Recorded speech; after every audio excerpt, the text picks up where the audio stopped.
Hello and welcome. In this quick guide, I will show you how you can easily increase or just adjust the canvas size. As you can see, we have two layers here. One of them is a white, fixed background and the other contains only black. So we want to stretch our canvas for them. So we have two options: use the keyboard shortcut shown on the screen, or we have a button for it in the menu. Let's have a look through the menu.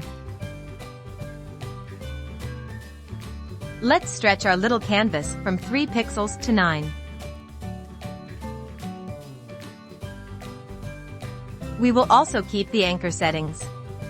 In this case, the canvas will stretch evenly in all directions. In our case, it will be stretching from each side by 3 pixels. We leave the color of the expanded part of the canvas on the background color, that is, white. And it's done. Thanks for watching.